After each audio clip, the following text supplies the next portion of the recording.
instrumental, portes utensilis... No, depèn, això depèn dels gust del consumidor. A més de bitllets, alguna que altra moneda? No, sí, a veure, i una cosa és l'humor, l'altra cosa és la màgia, i a vegades que les barregem i a vegades que no. Jo, per exemple, estava treballant fa un parell d'anys, un dia a la setmana en un vaixell de la companyia d'uns transatlàntics. Amb un creuer. Amb un creuer, és a dir, jo m'anava a agafar un avió.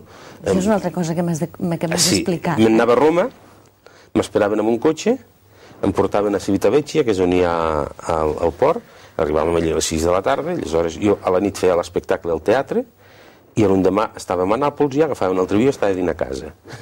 És a dir, en un dia anava... Perquè jo ja seré que amb un creuer, els primers que vaig fer amb la Transmediterrània, hi anava tot seguits, tot els 7 o 15 dies, però és molt pesat, perquè tu vas un dia. I llavors vaig dir, no, i em van dir, home, doncs hi ha aquesta fórmula. I allí feia humor només. És a dir, feia una hora, un teatre d'un creuer és fantàstic, però només feia humor, no portava res. És a dir, sortia sense res. I feia una hora, i només humor. I també funcionava bé, vull dir, això depèn.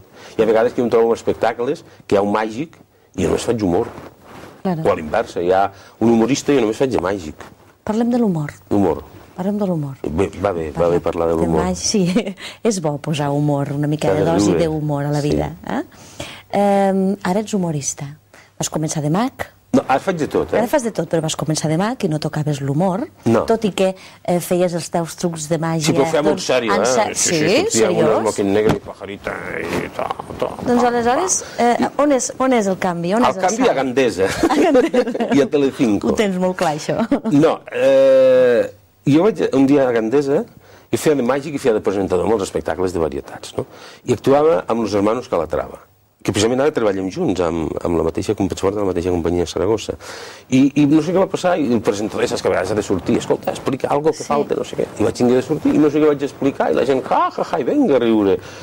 I a l'acabar, el Paco, bueno, per ens entenguem, el més lleig, el que fa la boca més grossa, em crida, oye, chaval, ¿tú por qué no haces de humorista? Yo no lo he hecho. ¿No has visto que la gente se ría? Tú te escribes, te buscas unos guiones y tal. I llavors va dir una cosa que té tota la raó. Em va dir, diu, cualquier humorista puede hacer magia. Diu, però no cualquier mago puede hacer de humorista. I això em va quedar clar. Després, amb els anys, hem tornat a coincidir, hem treballat junts, i, oye, ¿te acuerdas que me dijiste? I aleshores vaig començar a fer humor, fer coses, a introduir l'humor, gags, històries, acudits, i em vaig fer un concurs a Solsona, que donaven de premi 1 milió de pessetes, i a la quarta, que era nacional, venien humoristes de tota Espanya, i em vaig presentar i vaig guanyar. Molt bé. Hòstia, 1 milió que invertien en publicitat amb revistes nacionals del sector, i que això anava molt bé. I allí va coincidir això amb uns programes que vaig fer a Telecinco, que es digui El Trampolín, que la feia Esther Arroyo, el presentava, i vaig quedar finalista. I a Telecinco jo anava a l'apartat de varietats, però també em deia el director, oye, magia poca, esas historias que cuentas i tal. I llavors allí va ser quan ja vaig començar amb el tema de... I després va ser quan ja et vas dedicar més a l'humor i deixar la màgia... La màgia no la deixo, perquè... Com a segona...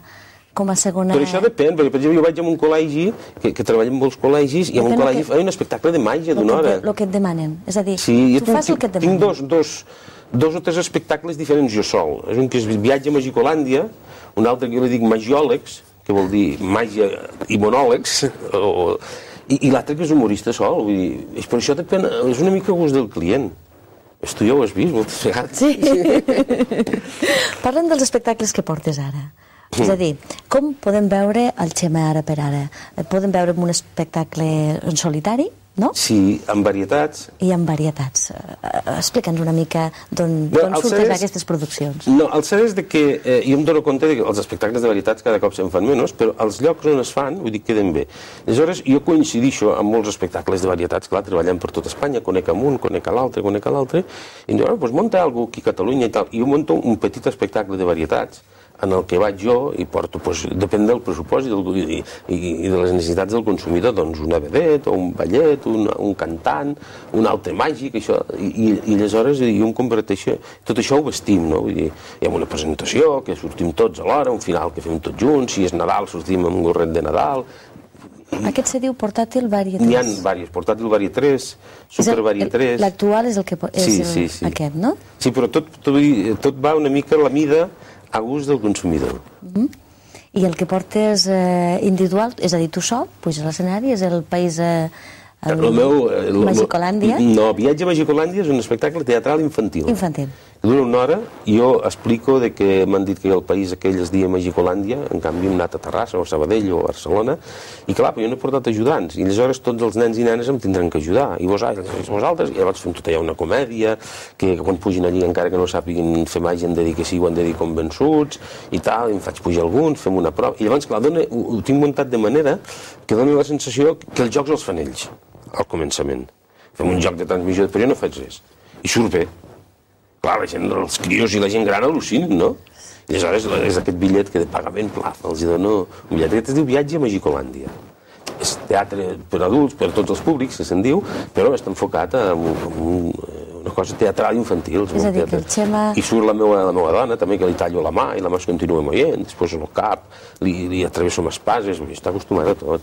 És a dir, que el Xema escolta a les persones que el volen contactar i els diu, vostès què volen? Quin públic tenim? No, a més, i segons el que hi ha, doncs pensa que per internet, www.xemma.es, amics, xemma.es. Això és una mica com la propaganda aquella que traiem amb la mà, eh? Allí tens de tot, ja, tens totes les explicacions, ara tens la possibilitat de ficar vídeos, de ficar... I aleshores, clar, el que et contracti, ja ho ha vist, va sobre segur, va sobre... Avui en dia, jo me recordo quan vaig començar, per exemple, et trucava un, oye, que m'he enterat, i vostè què hace? I li havies d'enviar un vídeo per una agència de transports. Ara és... Oiga, internet, perquè tothom... Fantàstica. És vital, això. Aquí tenim amb la... La manya, aquesta és l'encarnit Apolo.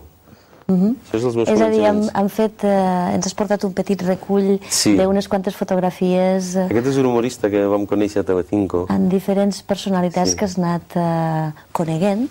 Els de Matrimoniades, d'aquell programa que feien a televisió, molt simpàtic. Important també